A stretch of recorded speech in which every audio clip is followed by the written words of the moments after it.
امامہ نے اگلی رات جلال کو پھر فون کیا۔ فون جلال نے ہی اٹھایا تھا۔ امامہ، میں نے امی سے بھی بات کی ہے، وہ ابو سے زیادہ ناراض ہوئی ہیں میری بات پر۔ امامہ کا دل گویا مکمل ڈوب گیا۔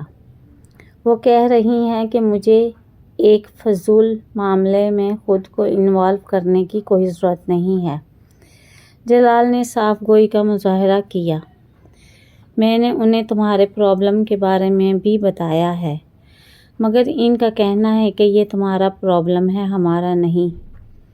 امامہ کو اس کے لفظوں سے شدید تکلیف ہوئی تھی۔ میں نے انہیں بہت سمجھانے کی کوشش کی، مگر وہ رضامند نہیں ہیں اور نہ ہی ہوں گی۔ جلال کی آواز دھیمی ہو گئی۔ مجھے تمہاری مدد کی ضرورت ہے جلال، اس نے ڈوبتے دل کے ساتھ کسی موہوم سی امید پر کہا۔ میں جانتا ہوں امامہ، مگر میں کچھ نہیں کر سکتا۔ میرے والدین اس پرپوزل پر رضامند نہیں ہیں۔ کیا تم ان کی مرضی کے بغیر مجھ سے شادی نہیں کر سکتے؟ نہیں، یہ میرے لیے ممکن نہیں ہے۔ مجھے ان سے اتنی محبت ہے کہ میں انہیں ناراض کر کے تم سے شادی نہیں کر سکتا۔ پلیز جلال، وہ گڑگڑائی۔ نہیں، تمہارے علاوہ میرے پاس اور کوئی دوسرا راستہ نہیں ہے۔ میں اپنے والدین کی نافرمانی نہیں کر سکتا۔ تم مجھے اس کے لیے مجبور نہ کرو۔ میں آپ کو نافرمانی کرنے کے لیے نہیں کہہ رہی ہوں، میں تو آپ سے اپنی زندگی کی بھیک مانگ رہی ہوں۔ اس کے اعصاب چٹخ رہے تھے۔ اسے یاد نہیں تھا کہ اس نے زندگی میں کبھی کسی سے اتنی التجائیہ اور منت بھرے انداز میں بات کی ہو۔ آپ مجھ سے صرف نکاح کر لیں، میں اپنے والدین کو اس کے بارے میں نہ بتاؤں گی اور نہ آپ بتائیں۔ بے شک آپ بعد میں ان کی مرضی سے بھی شادی کر لیں، میں اعتراض نہیں کروں گی۔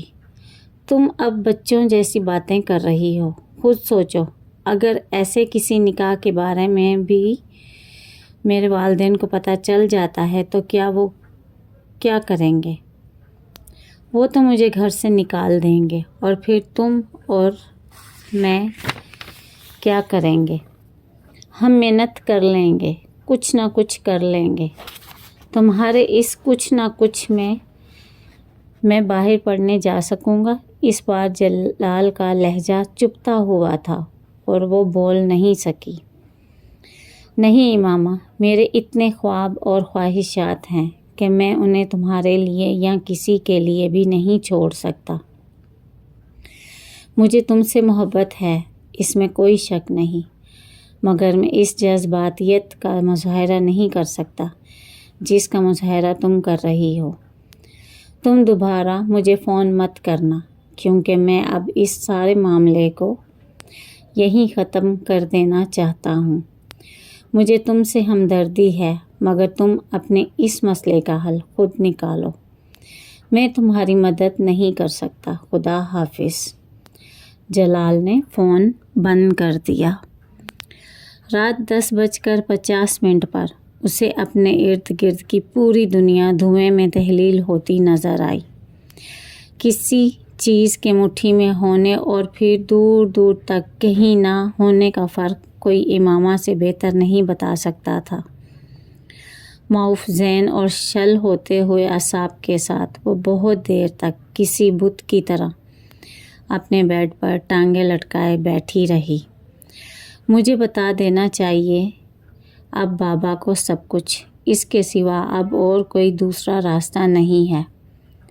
شاید وہ خود ہی مجھے اپنے گھر سے نکال دیں، کم از کم مجھے اس گھر سے تو رہائی مل جائے گی۔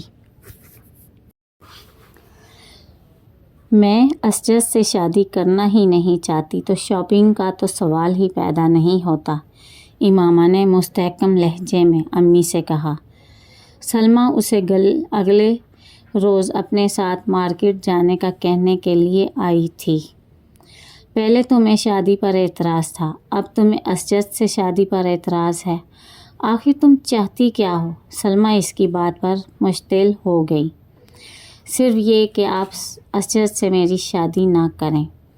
تو پھر کس سے کرنا چاہتی ہو تم؟ ہاشم بن اچانک کھلے دروازے سے اندر آ گئے تھے۔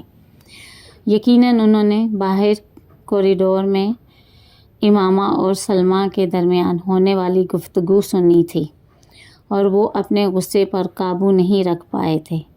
امامہ یکدم چپ ہو گئی۔ بولو، کس سے کرنا چاہتی ہو؟ اب منہ بند کیوں ہو گیا ہے؟ آخر تم اسجد سے شادی کیوں نہیں کرنا چاہتی؟ کیا تکلیف ہے تمہیں؟ انہوں نے بلند آواز میں کہا۔ بابا، شادی ایک بار ہوتی ہے اور وہ بھی میں اپنی پسند سے کروں گی، وہ ہمت کر کے بولی۔ کل تک اسجد تمہاری پسند تھا، ہاشم بن نے دانت پیستے ہوئے کہا۔ کل تھا، اب نہیں ہے۔ کیوں؟ اب کیوں نہیں ہے؟ امامہ کچھ کہے بغیر ان کا چہرہ دیکھنے لگی۔ بولو، اب کیوں پسند نہیں ہے وہ تمہیں؟ ہاشم بن نے بلند آواز میں پوچھا۔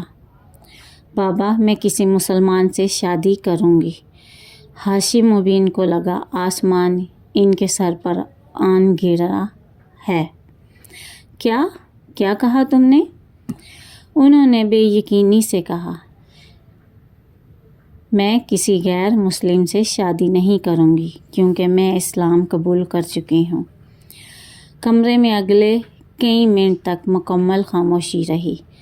سلمیٰ کو جیسے سکتہ ہو گیا تھا اور ہاشم بن، وہ ایک پتھر کے مجسمے کی طرح اسے دیکھ رہے تھے۔ ان کا منہ کھلے کا کھلا تھا، وہ جیسے سانس لینا بھول گئے تھے۔ ان کے وہم و گمان میں بھی نہیں تھا کہ کبھی انہیں زندگی میں اپنی اولاد اور وہ بھی اپنی سب سے لاڈلی بیٹی کے سامنے اس طرح کی صورتحال کا سامنا کرنا پڑے گا۔ ان کے 40 سال مکمل طور پر بھنور کی زد میں آ گئے تھے۔ تم کیا بکواس کر رہی ہو؟